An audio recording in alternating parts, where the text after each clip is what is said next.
Hello, everyone, and welcome to tonight's town hall meeting. I'm Valerie Abrahamian with Advocates for Angels, and I do these town hall meetings every Wednesday night to inform parents and to give you the latest updates on school opening and remote learning. So tonight I'm just going to review lots of things that I've been talking about on my town hall meetings and on also my Facebook Lives every Monday morning. If you, okay, good, you guys are muted, great, yeah. And so at the end, after I kind of give a little presentation first, and then at the end, I'll ask you guys to give your input, ask any questions, tell us discussion about what's happening in your school district, if your school district has announced whether they're opening or not opening, and we have a group discussion. So right now, where are we at? So a lot of school districts have announced whether they're opening or not opening. San Diego Unified in California has announced they are not opening. Orange County in California said they were not going to open, and then they had a school board meeting, and then they changed their mind, and now they are opening. Corona Norco did the same thing. They said they weren't opening, then they were opening. So they're flip-flopping. And the reason they're doing that, parents, is because the teachers' unions are fighting to keep the schools closed. Teachers don't want to go back. Teachers feel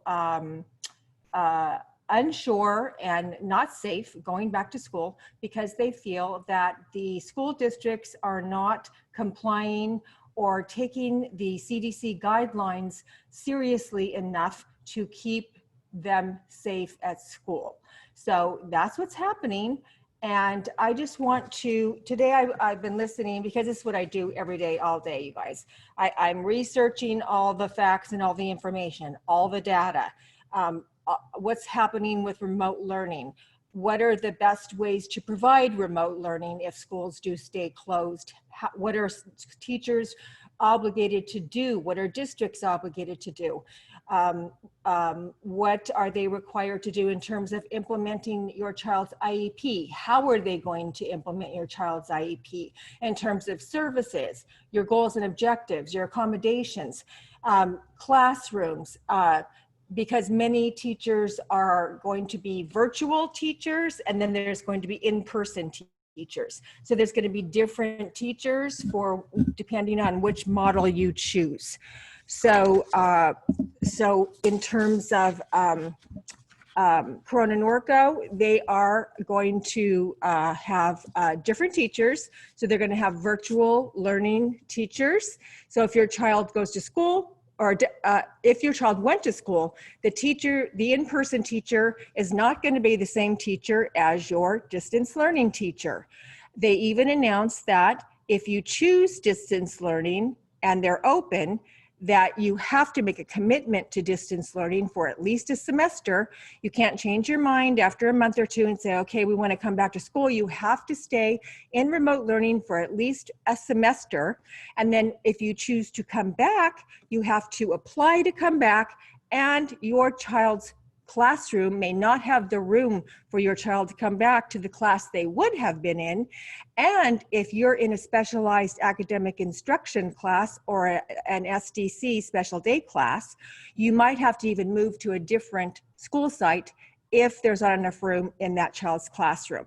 So of course that makes parents very nervous about choosing a remote learning model if parents are concerned about sending their child back to school, even if schools are open. Because as we know, many of our kiddos are compromised, their health is compromised, they have specific health issues, they have anxiety issues, they have whatever it may be that parents are concerned with sending them back to school. And the manner in which kids are going to be required to go back to school. All the CDC requirements, they're not really requirements, they're guidelines, okay? They're guidelines, they're not requirements, which is also causing all this controversy because districts aren't required to follow the guidelines. Districts can say, well, we're opening up and this is how we're opening up. So every school district can choose different things and do different things in how they choose to open up. So, you know, it's a huge controversy. Everywhere you look, there's disagreements, and we don't have any good options. Cut down bottom facts, bottom line for us parents of kids on IEPs, there's no good option right now. There's no good option, because going to school is going to be a nightmare, because they're going to have all these requirements in place, which I'm going to go over tonight. Specifically, there's a new you know, thing that came out. It came out July 15th from Education Week, and I'm going to go over specifically on how they're recommending schools reopen. And then where I'm going to talk about the remote learning and what that's going to look like now. So I'm in California, so I talk a lot about what's happening in California, but I know a lot of parents come on that are in different states. So of course, every state's doing something a little different, but generally, you know, we're all experiencing very similar things, no matter what state you're in, because everyone's kind of having the same issues. So, you know, the first thing I want to talk about is a couple things about, you know, just so you know, okay, now I don't have a, you know, this is a very personal decision. So I'm not advocating one thing or another, you guys, because it's up to you as the mom of your child or the guardian of your child to choose what is best, you think is best for your child. So I don't have I'm not advocating for a preference or telling you what's best for your child, because that's a personal decision, and every child's needs are different. Every family situation is different, and it's a personal decision. And so you make the decision that you think is best for your child. But my job is to give you information that I learn so you are informed, because the parents who are doing things like this and getting informed, getting all the facts, so you can weigh out all the facts and make a good informed decision for your child, you're the smart parents. Because so many parents are just, you know, confused. They don't know what's going on. They're only listening to their local school district. There's a lot going on, you guys. So much going on. So many different components and considerations to look at, facts to look at, that if you don't really dig deep and find out all the facts, you'll you only have half of the information. You won't have all the information, and you need all the information in order to make a good decision. So, you know, I just want to say a couple things about opening schools. So the data has shown that children don't transmit the disease or the virus. It's not a disease. Don't transmit the virus to adults. Okay, that's what the data shows. Now, they're not talking about that very much, but that is what the data shows. So it shows, and the amount of fatalities and kids that actually get sick from the virus is so small that it's less than flu season. So that's the data, whether you've heard that or not, but that is the true data. Everyone's arguing about that, but that's the data. Okay, just to be informed. The other thing that I want to talk about is every other nation in the world has opened up schools. Nobody else has not opened up schools in the entire world, well, at least the Western Hemisphere. Okay, Canada, Netherlands, Switzerland, Ireland, Australia, UK, Iceland, Sweden, Germany, France, they're all open. And many of them already opened. So we're really one of the nations. I don't think there's any other nation that hasn't opened. Okay, so I just want to give you that information so you're informed. Plus, teachers, in terms of their ages, in terms of them getting sick. So teachers, half of the teachers that are teachers are 30 or under. Okay, that half of them are 30 or under, so they're young. And we know that, you know, older people are the most vulnerable. 1/4 of the teachers are at least under 50, and between 30 and 50, 1/4 of them. So, you know, most teachers are pretty young teachers. Now, of course, teachers that might have a health risk, might be vulnerable, you know, they have the option of doing virtual learning, because every school district, even if they do open, the teachers can choose to teach virtually if they don't feel comfortable going back to school. So I just want to give that information. So now let's talk about remote learning, you guys. Okay, so we know that last in March, April, May, and June that it didn't work. It was a complete disaster. It didn't work. Most school districts didn't pick up quickly and start training their teachers on technology, because immediately everybody was took action very quickly and started offering technology programs and different educational programs, took action and started offering. Here's how you would teach remotely. Here's how you would do special ed remotely. Here's how you would do speech and language services, occupational therapy services. I know, because I was on all of those Zoom trainings and reading all the articles all summer long. I've never worked this hard in my life. I worked 60-hour work weeks all through summer when schools were closed, educating myself on remote learning and keeping up to date with everything that was coming from Congress and what was happening with the virus and the remote learning and all of this. So, and I also know I have friends that are teachers that did the same thing. Those teachers that are amazing teachers that care about kids, that want to teach kids, that want to make sure our kids don't regress more than they already did. Those teachers were on all summer training themselves on technology and how to provide remote learning, because we know that remote learning is not going to go away. They tell us constantly that schools are going to shut down again in flu season in October or November. So even if we do go back, most likely in October or November, they're going to shut right back down again. And then that's the situation we're looking at. So remote learning's in our future. So school districts should have already, with fidelity, trained their entire teaching education staff on how to provide remote learning with equality and with equity. They should have already done that. A lot of school districts have not done that. They have still not have done that. Now, they might have picked a program, a technology program, in order to provide virtual schooling, which they did not have in March, April, May, June, because they weren't ready yet. They didn't have a specific program that here's our program in which we provide remote learning. It's a specific platform that everybody teaches from. And the specific, way that they get online to teach in-person learning, they choose that, which also goes with that platform. So, so a lot of districts still have not done that for their teachers, and that's also why teachers are upset, because teachers feel that they aren't being supported, they're not being trained properly to provide an equitable remote learning plan for the fall. So that's also a component of what's going on here.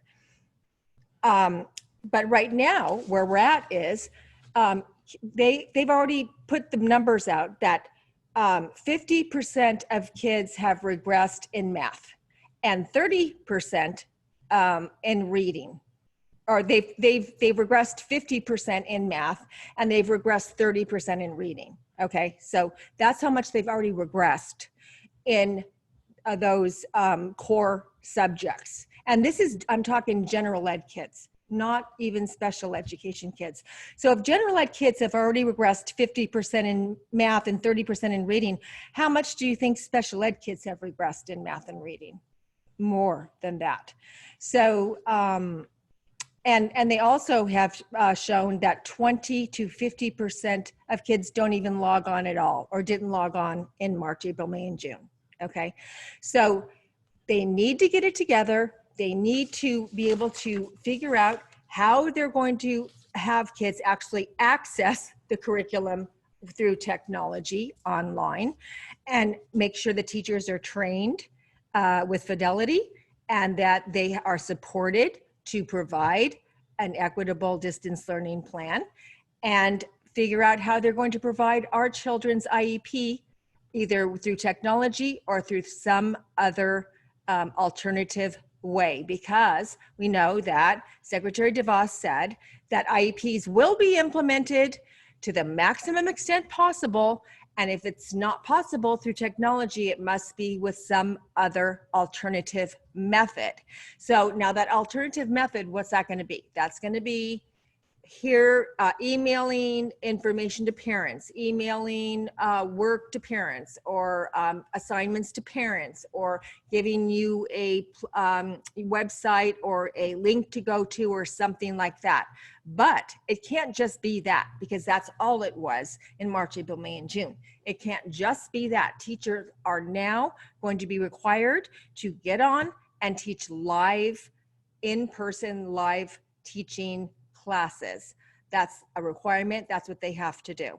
So let's see if they really do it, parents. I've been talking to teachers and administrators, and they say that's what they're going to be doing. They say that's a requirement, and hopefully that's really going to happen. Okay, hopefully it's really going to happen. So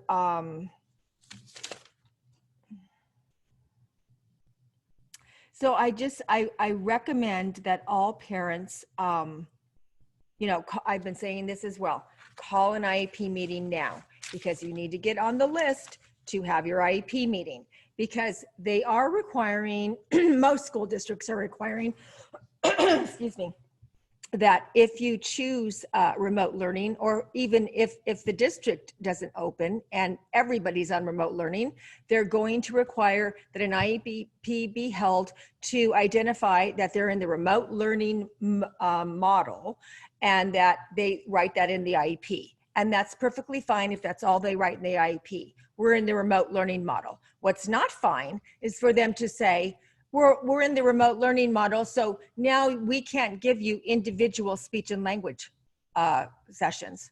No, that's not okay. You don't change your services to meet the coronavirus model of remote learning. That's not what you do, parents. You don't change anything in your IEP in order for your child to fit this situation that we're in. Your child has the exact same needs as they did before. So the IEP is going to be the exact same. In fact, your child regressed at least 30 to 50%, like I said before, in math and reading. And that's what you need to determine. That's your goal in calling an IEP meeting, is saying, I want to discuss the present levels of my child today compared to when they were schools closed in the spring. I want to determine that gap of that regression, and then we're going to talk district about how are you going to make up for that gap that my child regressed because you didn't provide them their IEP. And that's either going to be through compensatory services or education, or some other method in how they're going to make it up. That's what you should be asking for when you have your IEP. So please do not sign anything that changes anything in your IEP other than that says, now we're in a technology model. We're going to be providing the education through a different model other than in-school learning, in-person learning, and that's the only changes that should happen. So they can be very tricky, very sneaky. You have to be, you know, on top of it. And if you don't feel comfortable signing your IEP without having an advocate look at it, I would have an advocate look at your IEP before you sign it. Because I've had lots of parents show me, look what I signed. And I'll say, look what you signed. Look at what it says on your speech and language services. Look what they said about this or that. They said, well, we can't do that now because schools are closed. No, everything can be done now. It doesn't matter that schools are closed. Now, the only thing that's probably would be pretty difficult would be something like physical therapy sessions, because physical therapy is a very in-person type of therapy that you work with the child's, you know, walking or their balance or them, you know, mobility training, these kinds of things. How are you going to do that through technology? Pretty hard, but they can do other things through technology. I've even seen APE. I was on a webinar on Zoom with APE teachers, and they said, oh, we're doing it. We're doing APE through remote learning. And I was like, wow, they are. And they showed how they had the APE teacher have a ball and was bouncing the ball, or showing the kid, this is how I want you to throw the ball. I want you to throw it with, like this. And they were giving presentations and examples and things for the child to work on with the parent. So that's being creative. That's working collaboratively with parents, which is what Secretary DeVos said teachers and parents must do. Work collaboratively and creatively together to figure it out to make sure your child's IEP is implemented. So beware of signing your IEP and call an IEP meeting to make sure. The other thing you want to put in your IEP is you want to discuss what you did not like last year, the things that you did not receive, to make sure you're going to receive them this year. You want to talk about, of course, like I said before, what you didn't receive in terms of your IEP meeting. How many speech and language sessions were missed? How many occupational therapy sessions were missed? Whatever it may be that you didn't get, that's going to be your conversation at your IEP meeting, and you're going to discuss, district, how are you going to make that up? And they're going to say, oh, well, we have to look at the regression of your child, and if they regressed, then we'll make it up. So then the next thing you're going to say is, I'm requesting an academic achievement test to determine regression of my child and what the current present levels are. Because if you don't do that, parents, guess what you're going to get? Each person, each service provider and discipline, speech and language or whoever it is that you have on your IEP is going to have a session with your child, and they're going to give you their opinion, and they're going to say, oh, I had a session with your child. They didn't regress. They're doing great. They're doing just wonderfully. You must have done a great job, Mom, during summer and keeping up with your child and working with your child, because they might have regressed a little bit here, but they're going to tell you that they didn't regress and you don't need compensatory ed, and that nothing needs to be done when your child didn't receive 3 months of their IEP. That's not okay, because the law says that the determination of comp ed is through data. Data is the facts. You always want the facts. It's not an opinion of a service provider or a teacher. It's factual, which is through data collection. And that's either through standardized test scores or other forms of data collection that you can actually prove whether it's regression or not. So please don't let them tell you just an opinion. Make sure that you are provided with the data in making that decision regarding comp ed or making up what they did not provide you, and how far your child would have progressed had they received those services. Okay. All right. So that's pretty much for the remote learning. Now I'm going to talk about if schools do open, what the education is looking at, what they want to happen, every school district to do. This is what they want the school districts to do, which pretty much is most likely what it's going to look like. Of course, it depends on your school district and your superintendent and what decisions they make in terms of what it's going to look like. But and I just want to read you this first couple paragraphs so you can get kind of a taste of what they're looking to do. Okay, classrooms, hallways, buses, schedules, extracurricular activities, every facet of the school day will have to be fundamentally altered when students eventually return to school. To prevent the spread of the coronavirus, school leaders must ensure social distancing, limiting group sizes, keeping students 6 feet apart, restricting non-essential visitors, and closing communal spaces. These measures run counter to how schools usually operate, with teachers and students working together in close quarters, children socializing throughout the day, and the buildings serving as a community gathering space. Okay, so it also says these times are unprecedented. Through these 8 installments, we will explore the steps administrators need to take to ensure the safety of students and faculty. So they're just now coming out with, this is what it's supposed to look like. And here we are in the middle of July, and we're supposed to be opening up schools. So that seems to me a little tardy and late, that they're just now, putting these, they've been talking about all these things, that this is the CDC's saying, making these recommendations, but why are they just now bringing it up? I know that when Corona Norco, that was the big fight with all the school board meetings, was that the teachers were saying, hey, you're not requiring what the recommendations have been, because the superintendent wasn't. He wasn't requiring these things. So, why not? Why wasn't it already put into place so teachers feel comfortable and parents feel comfortable so we can open up schools? And so this is part of the problem. So one of the things, of course, is that they're going to be arranging the instructional spaces in the classroom to be 6 feet apart. So they're putting the desks 6 feet apart from each other in the classroom, and many districts are also putting partitions around the desks, even though they're 6 feet apart. They're looking at the normal capacity would be 31 to 32 in a classroom.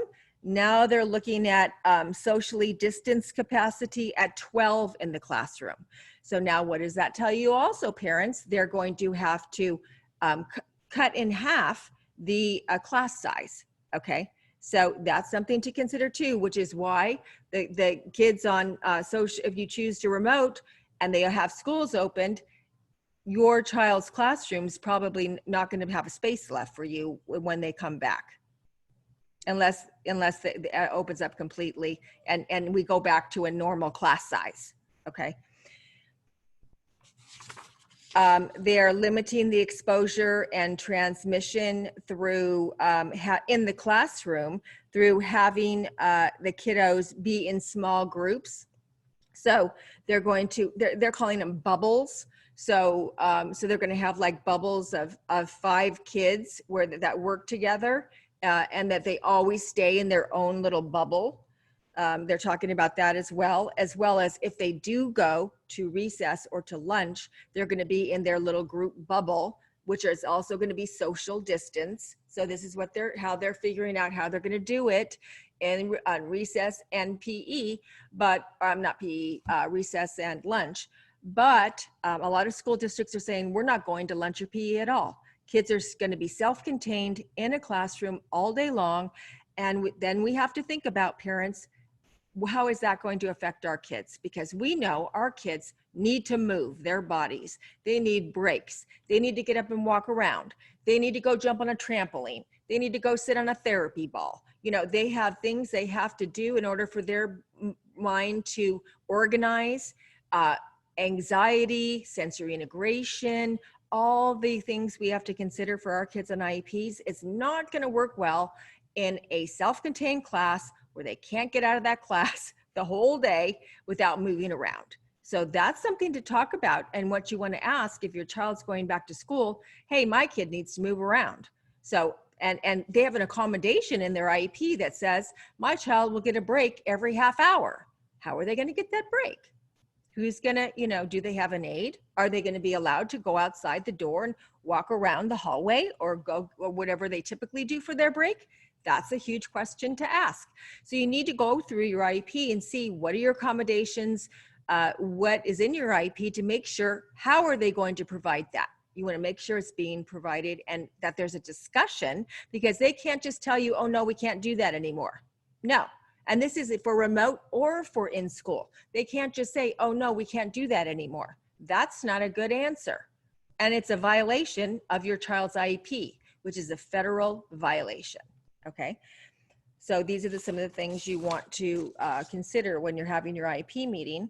Also, of course, they're going to implement hand washing, washing the hands often with soap and water for at least 20 seconds, social distancing, limit the group size and non-essential visitors. They're not going to let people come on the grounds anymore. So when we used to be able to come on the grounds before, go do an observation of our child or go in the classroom to help out. When kids are in grade school, lots of moms go in the classroom.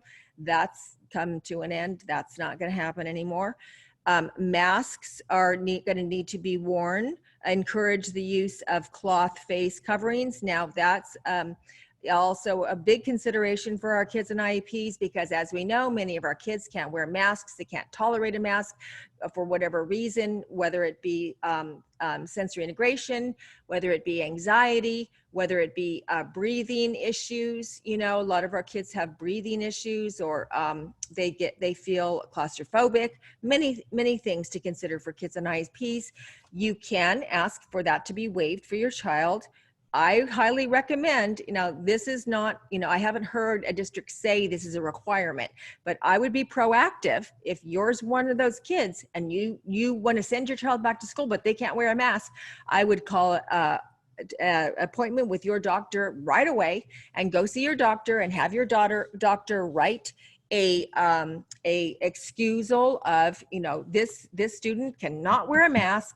They have the diagnosis of whatever it is, and this is the reason why they cannot tolerate and wear a mask, and they need to be excused or waived, or you know, they're not required to wear a mask. Okay, so they're going to come in and clean. They're going to disinfect the high touch surfaces. I don't know how they're going to do that, but it's on this list. And they're also going to designate a COVID-19 contact person.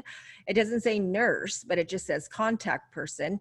Appoint a staff person to be responsible for responding to COVID-19 concerns on every school site.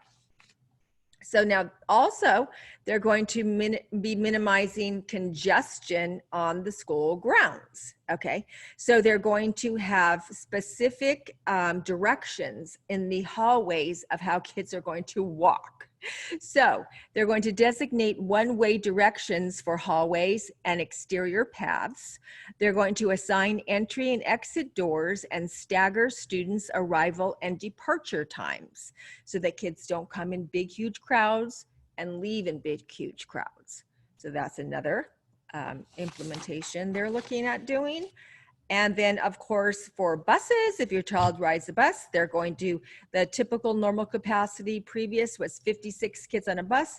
Now it's going to be 28 kids on the bus with masks, and 1 student per seat, alternating left and right positions.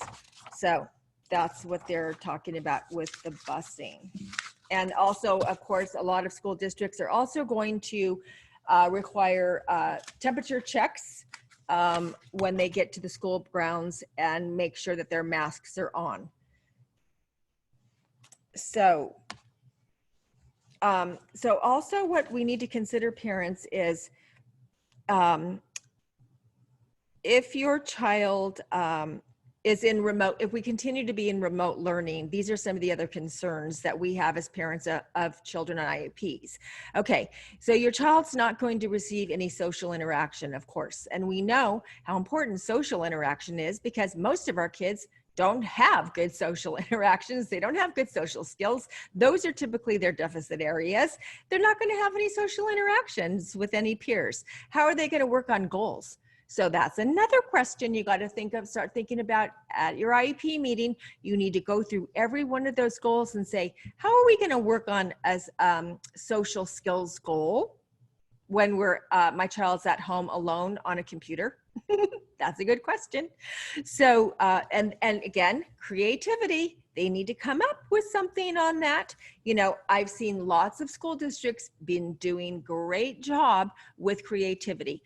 On Zoom, there's a, and on other platforms as well, there's a option where you can do a little small group pullouts where they bring the kids into a small group area, and they can work on, you know, 2 or 3 small kids at a time, work on the social interaction goal during that time with a speech and language pathologist.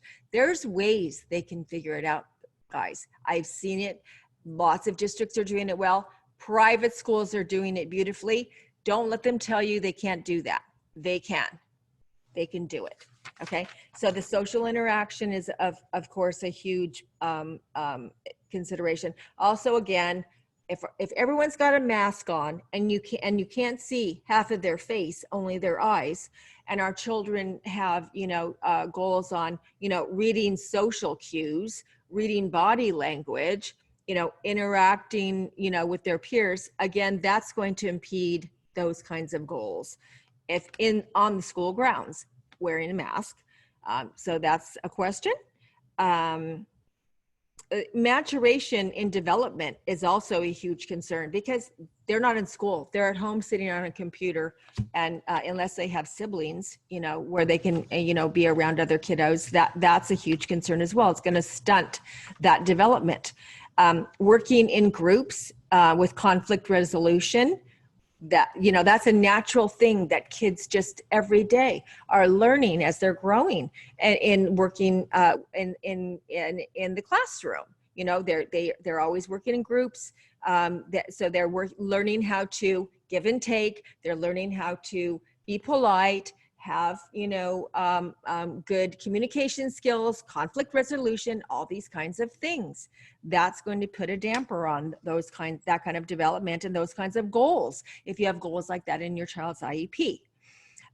Physical activity, again, I touched on that. They're not going to have any physical activity if they go to school. And how are they going to get it in the home if they don't go to school? So that's a huge one in both categories, because how are they going to get physical activity? And then, of course, it's going to affect every child's mental health and social emotional status. Every kid, even general ed kids, it's going to affect all of our children, this whole situation. So we have to be, cognizant of that and just be aware and make sure that is addressed. And if you feel your child, needs to have some counseling or some help through, a psych or counseling or mental health services, then that's what you should be asking for. The other thing that is as consideration as well, if kids don't go back to school, is that, when kids are in school, that's when we identify if a child has an hearing issue. Lots of hearing aids or hearing issues are identified in school. Vision issues are for glasses or for vision processing is identified by being in school. Child abuse comes mostly through school, and it's identified from school. There's a just recently report came out that 250,000 cases of child abuse went unreported because of the school closures in March, April, May, and June. So that's a concern.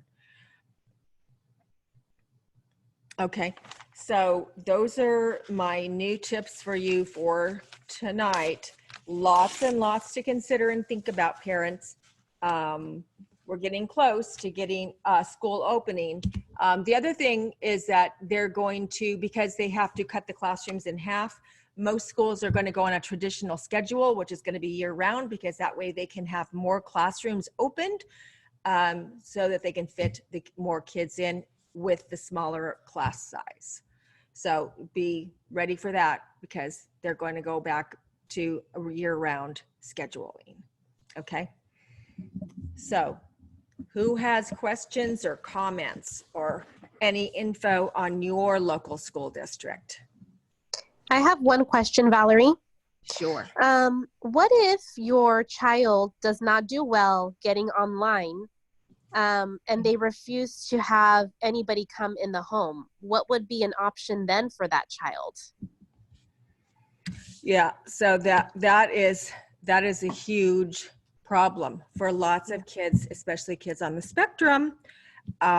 So what about with you? Does he do okay with you teaching? Because sometimes they— Oh God, no. Yeah. It's complete meltdowns. And then we end up, not arguing because he's only 6, but it's like I look like the bad person and you're trying to tell me what to do and if no. Yeah. Nope.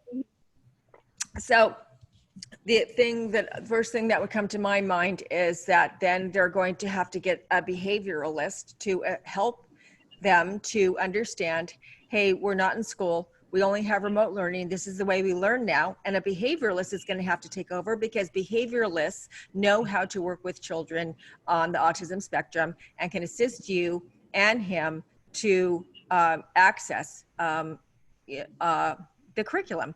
And so that's going to take a specialist to step in and help out, because otherwise your child's going to go with nothing.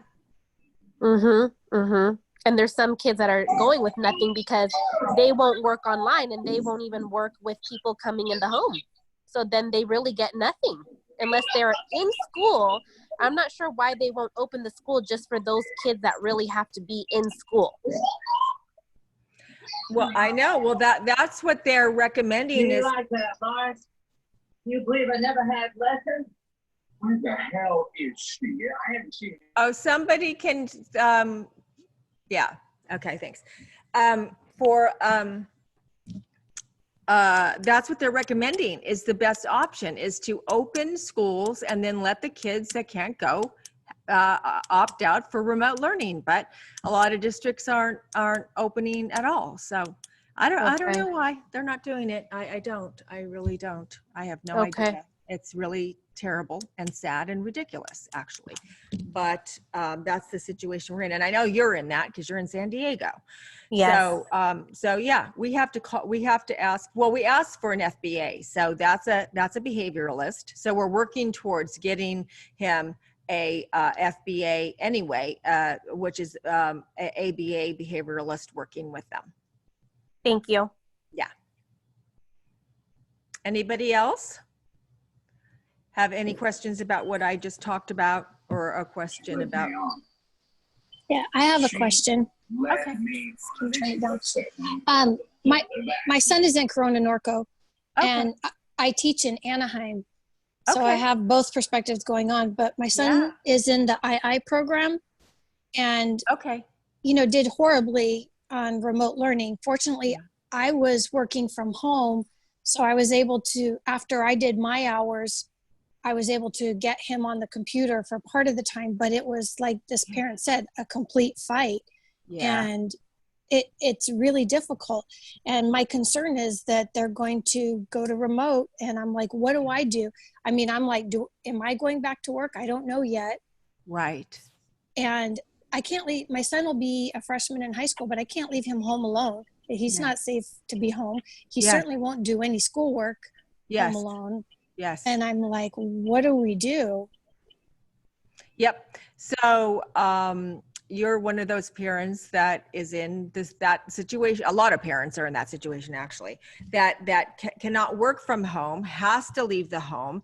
Therefore, their child needs to be safe and get an education. So they have to hire childcare to come in. So then that's going to put a financial, challenge upon you. I talked about, is your son a client of the regional center? No. We've never used the regional center. He was in the district for a short time in first grade, and then he was in a non-public school for 6 years. And this past year was his first year back in the district. Okay, but that doesn't matter whether that doesn't have anything to do with being a client of the regional center. What is your child's eligibility criteria or disability? Emotional disability, ADHD, and he has learning disabilities. Okay. So have you ever considered applying for the regional center? No, I don't know much about it.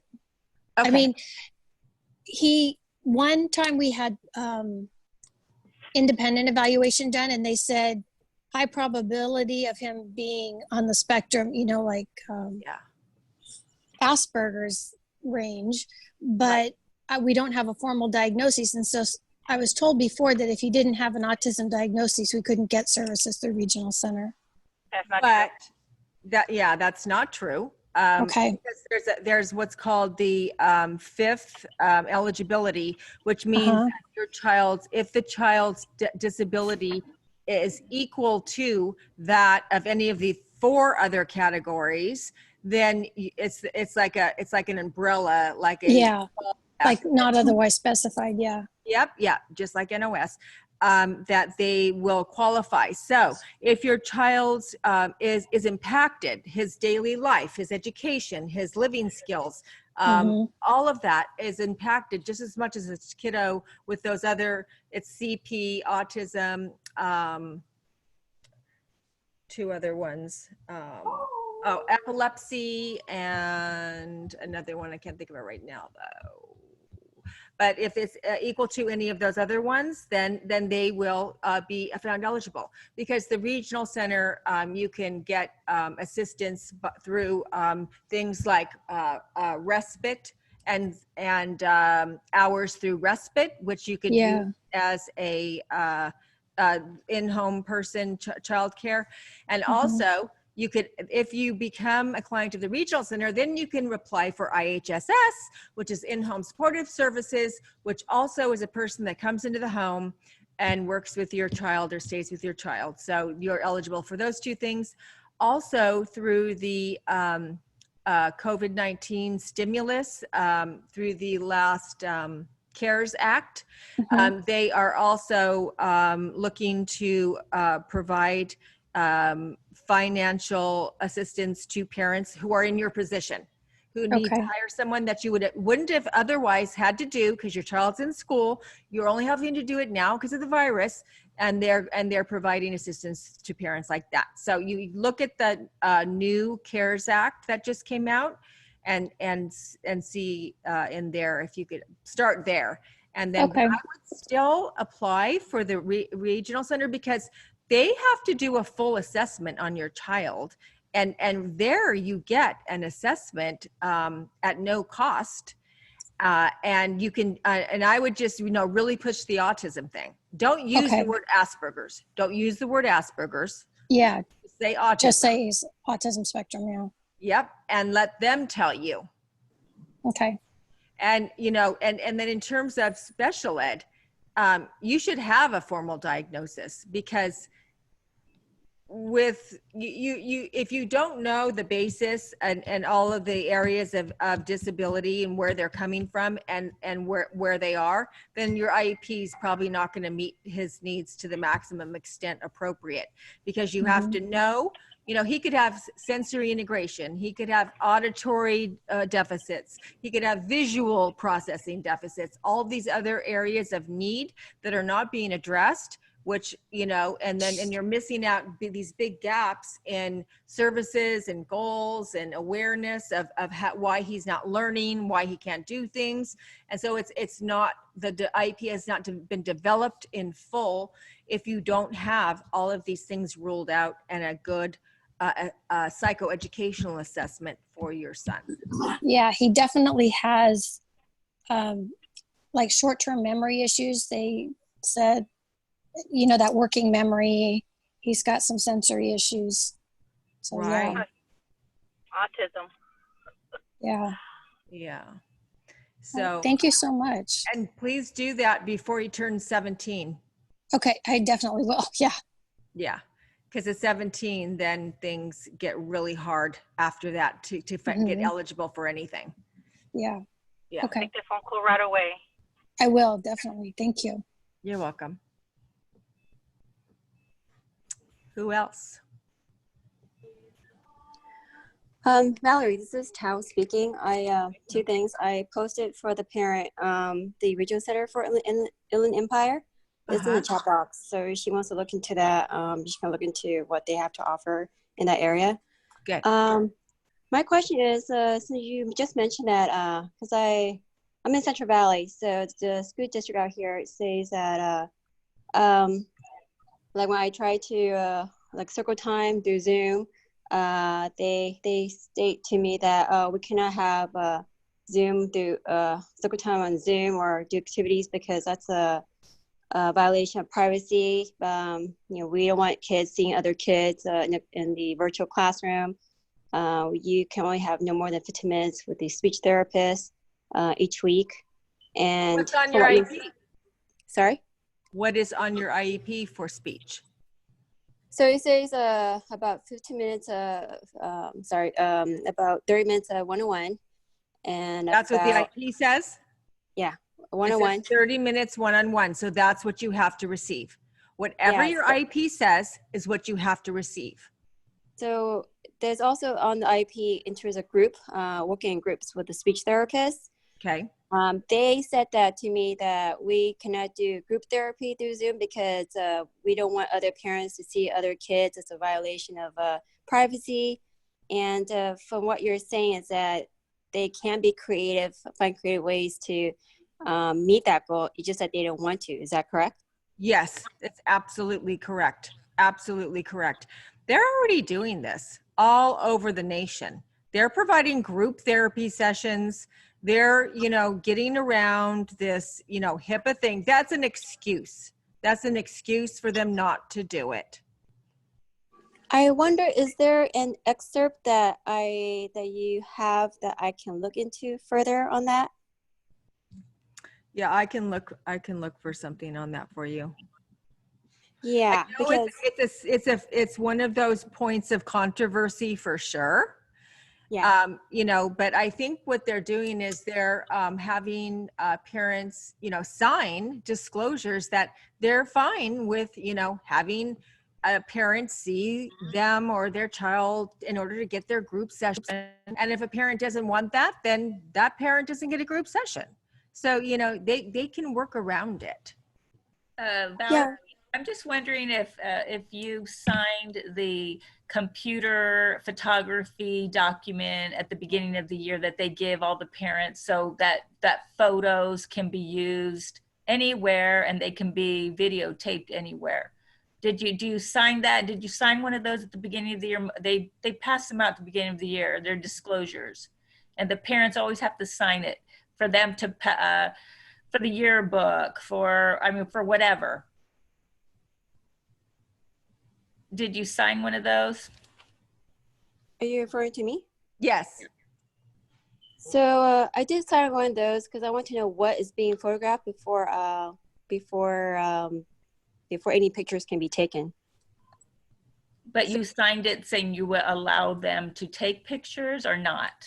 No, I don't allow them to take pictures because there have been some instances where the school has used pictures in an inappropriate way for their publication. It didn't happen to my child, but it happened to other families. So I did not sign that document. I want to know what they're going to use those pictures for. That could be it, Valerie. That might be it. Oh. That's why they won't do it, because if we had to make sure that we had all those disclosures signed before Right. we did the Zooms. Right. So, so you can just basically say that you're willing to sign a HIPAA release in order to get services through virtual schooling, and that, you're okay with that. But, and they might say, well, you didn't sign the other, and you can give your reason why you did But it. then I said to them that if this HIPAA, well, where is the health information? Because if there's any exchange of health information, then it's a violation of HIPAA. There's no exchange of health information pertaining to a child. So I said to him, there's no violation here. It's just all the kids go on Zoom and go, listen to a teacher, read a story, we'll all see each other. That's it. But they're making the argument that no, we cannot do that because it's a HIPAA violation. But I like to, since you wrote down my point is, where is that in flying language? Because I already state to them that there's a lot of problems here from the time this pandemic happened, not providing families with child with disability access to computers because not all of us have good bandwidth. Giving the computers only to the neurotypical kids. They did give them to them? They gave it in our district. They gave it to them first. They did not even offer to families with disabled children, even offer them computers. Oh. Okay. So what I would do is I would, you need to in writing ask for where's their policy that states that they won't be able, you need them to get that in writing, that they're denying you your speech and language services based on what they're basing it on, and say, and you're requesting the policy that says that. It has to be in writing. Ask for it. And Okay. because they don't have it, they don't have it. And he won't be able to show you that. And then they're going to come back and go, oh, well, maybe we can work something out, maybe, and they'll work with you on it then, because you put it in writing. You're asking them to show you in writing, where does it say that they can't give you your speech session based on a HIPAA violation? Yeah, That's a new one. there's a, even though this, they say this district is like one of the better districts in the area, but to me, it's not so great. I think it's probably worse than LA. Yeah, when I've talked to you guys a couple times, it does sound really bad. I mean, and the other thing, not giving your kids, the IEP kids, that is a violation right there too. I mean, right there, every child should have received a device. And why are you having problems with bandwidths, but the general ed kids aren't? It's the area I'm at. I'm in a suburb area, so somehow this area we have problems with connections. But they didn't offer. They gave it to the general ed kids though. They gave it to general ed kids. They gave all the laptops, all the devices to them. Did not even offer even to one parent with special ed child. So that's what I'm saying. Their excuse is bogus, because the general ed kids would have problems with bandwidth if you do. They did not even nothing like that in writing. Did not even call us to offer us computers. Nothing.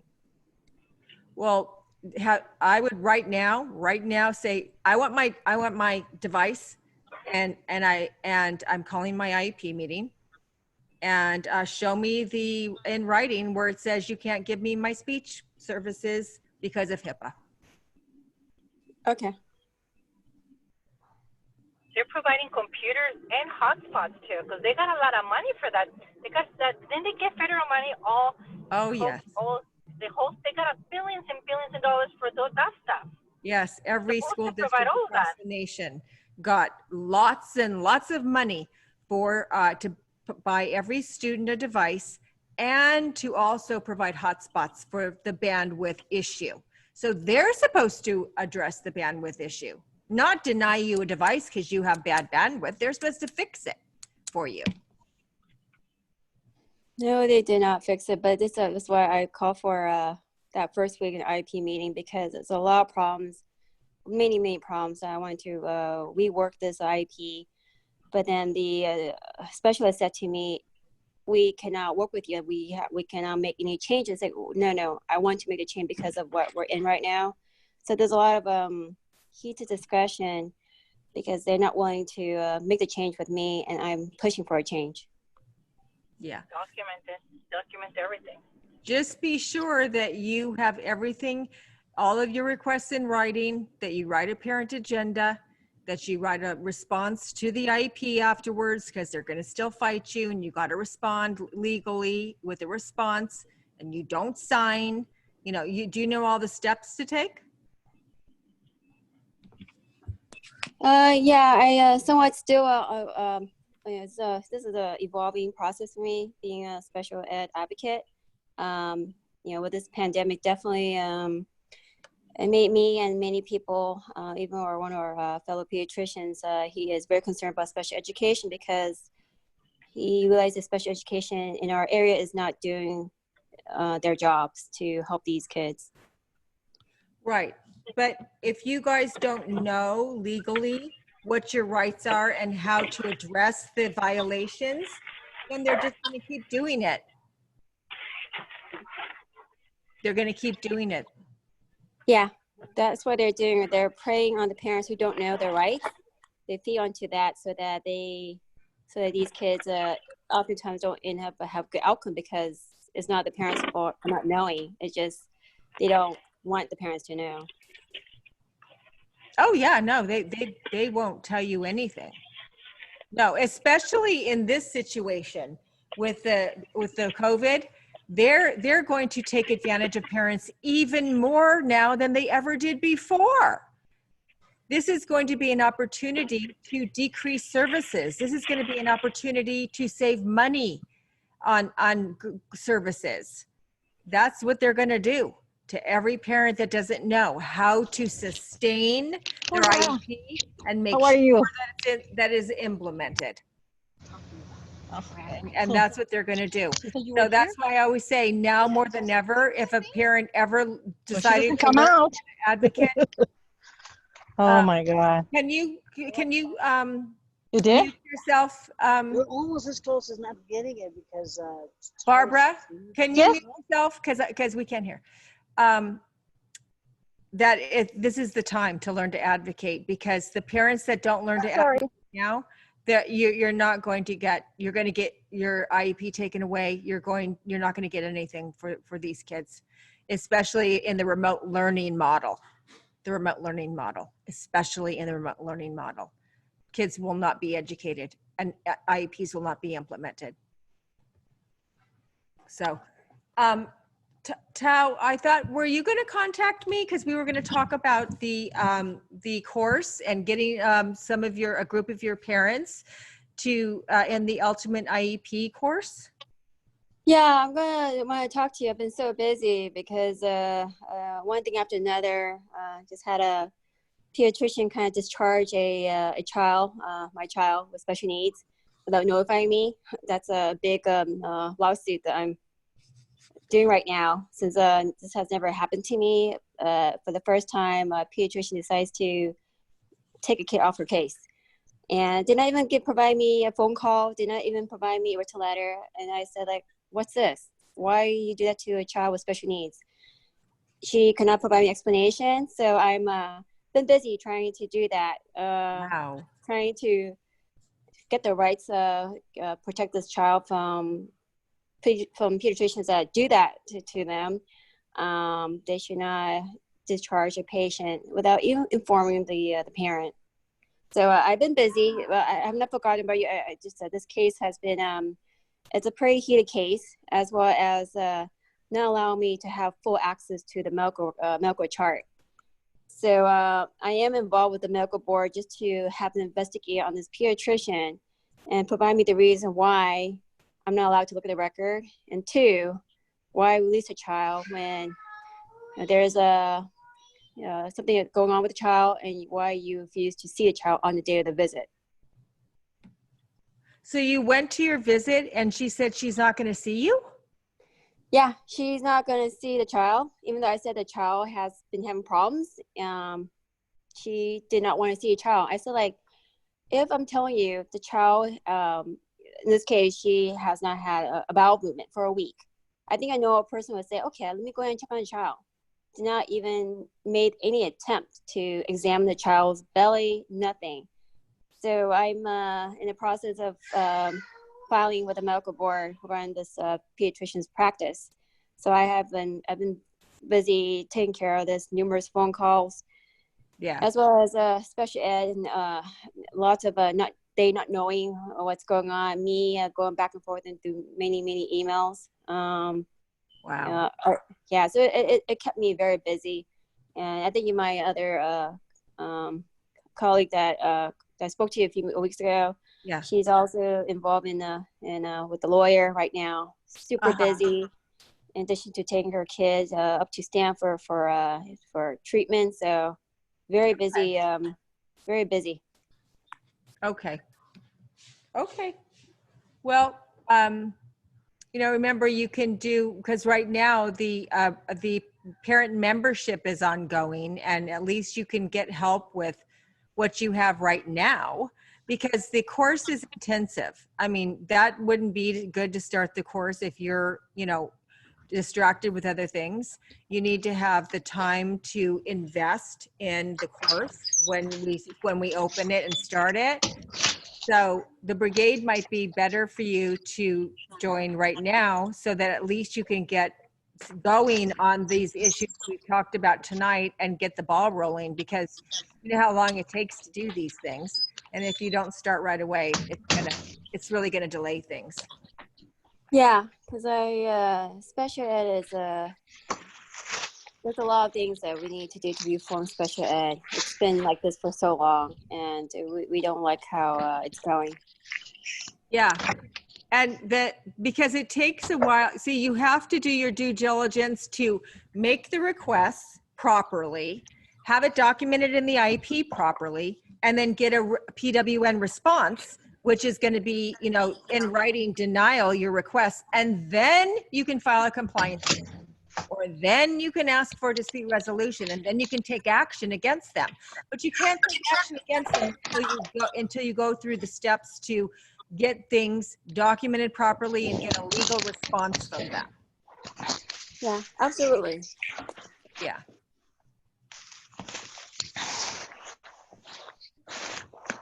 Who else? I'm sorry. Anybody else have anything to? One quick question, but it's Barbara. If nothing happens in resolution, what are the next steps? Well, nothing was, I guess, done, concluded, agree to. What are the next steps? So you had your ACR? My resolution today, yeah. You had it today? Yeah. Okay, and it didn't go well? Nothing happened. We sat there. They had the attorney describe everything. They wanted to, why we were filing. They put us in mute for an hour, and they told us that they were not quite there. We needed to move forward for mediation. Okay, so now next you're going to go to a mediation, and hopefully you'll get it resolved in mediation. And if you don't get it resolved in mediation, then you really go to a hearing. Okay. But hopefully you're going to get it resolved in a mediation. Okay. They're messing with her on purpose. That's the thing. Yeah. Is mediation, is that, somebody was telling me, is that like a whole day thing? Oh, yes, it's a whole day thing. It's a whole day thing. Yes. Even on Zoom? Yes. Yeah. Yeah, because it doesn't matter that it's the time that's required to complete and conduct a mediation. Because first, your attorney's going to give you what the issues are that you're suing for. Then the mediators go and they're not going to be there. And then they're going to tell the mediation. She's going to tell the mediator, or they might be there to hear it. Yeah, so they'll be here to hear it. They'll hear what she says. Then the mediator will meet with them without you guys, and then they'll talk and talk and talk. Sometimes it takes an hour or 2 hours, and then she'll come back, and then they won't be there, and she'll talk to you, and she'll say, okay, this is what they're offering, and then she'll go through all the issues, and then your attorney will, then they'll go back and forth, back and forth, back and forth. Then the attorney will say, okay, well, we'll accept this, but we won't accept that. Then she goes back to them, and then they go back to them, and then it goes back and forth like that for hours. And they continue to try to come to a resolution, and they'll do it for 7 hours to come to a resolution. And then finally they'll say, they'll ask both parties, well, you know, do you guys believe you're not going to come to a resolution today? Is there no way that you guys can compromise and meet in the middle? And if both parties say nope, then you're off to a hearing. But typically that's not the case. Typically, a mediator is able to get the parties to resolve the issues, meet in the middle, and compromise and agree. Is the mediator like a judge, or who? No, she's not a judge. She's a mediator. No? She's a state mediator. She's not a judge. But the fair hearing is an administrative judge. Yep. Okay, thank you so much. You're welcome. Valerie, how many mediation can you have?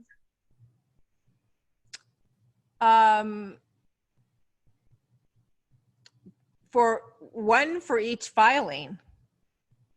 Unless they say that they want to continue it and they're not done.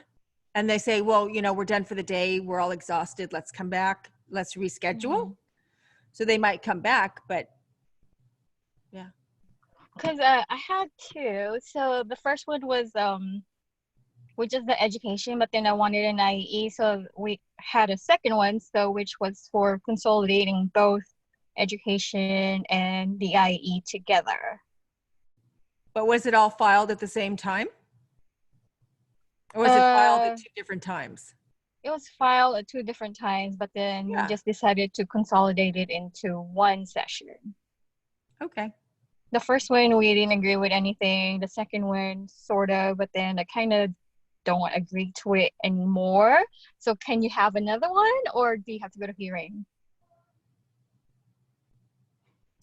So there's a difference between a settlement agreement and a mediation agreement.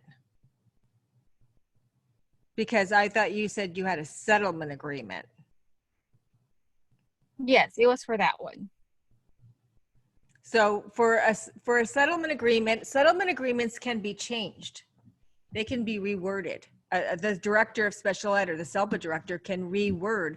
You can still negotiate on a settlement agreement, but you cannot renegotiate on a mediation because it's a mediator that writes it.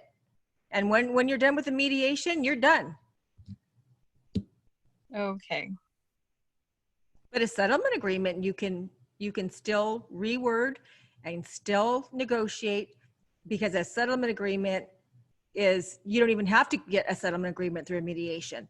I get settlement agreements all the time for my clients that working with the director. And she writes a settlement agreement and she sends it to me and I go, nope, I don't like this, this, and this paragraph there, change this, do that. And we go back and forth for hours. And then we come to an agreement on the settlement agreement and then we sign it.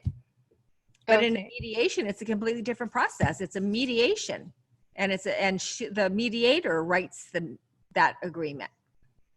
Okay, so yeah, what I have is a settlement one, not so much for like a mediation one. Okay, well, a settlement agreement you can change. Okay. Now for mediation, does that those attorney fees do get reimbursed, right? Yep. For mediation, but not for resolution. Oh yes. Oh yes. Yep. Oh yeah. Once you file a due process hearing, the attorney can request the reimbursement. Yep. My last question is, once you submit your IEs for payment, how many weeks do we have until I get that money back? That just depends on the district and their process for accounting. Every district is different, and there's no like legal timeline or anything, but it should be a reasonable amount of time. You know, it can't be 6 months. Yeah. But you can ask them, how long is it going to take approximately? When can I expect it? Ask them. Okay. I have, but I haven't got a response back. So I was wondering if there was any timelines or anything like that for this. Yeah. I mean, unless when it's in a mediation agreement or a settlement agreement, when it's in a legal agreement, then it should say parent will get reimbursed by, and they'll have a time frame. But if it's not written up like that, then no, there's no requirement. But there's not a timeline in the law for reimbursement. Okay, thank you. You're welcome. Valerie, I have one last question. You know how you said we're getting the FBA for the ABA behaviorist or whatnot? Yeah. So what if my husband and I we're not really ABA people, we're more RDI. How is that gonna affect Julian as far as school, and then because home we do RDI, we don't do ABA. Right. Well, it's not, you know, we'll talk about that, about who you want to request. It doesn't have to be that theory, that intervention of ABA. We can okay. for it to be RDI. Yeah. I just said great. That's typically what we do, but yeah, that's not a problem. Great. Thank you. You're welcome. Okay, guys. Well, I think we did really good. We got a lot of information out, and let me know if you guys have any questions. Go to the brigade Facebook page, and you can always communicate with me in there and ask me questions if you have any questions in between our calls. And I hoped how that you might be able to join the brigade, because I think it'd be really good in helping you with getting your IEP done and writing your letters. And so I will see you guys next Wednesday night. Okay, everybody, take care. Thanks, Valerie. Thank you. Good night. Good night. Thank you. Thank Bye-bye. you. Good night. Bye. Bye-bye.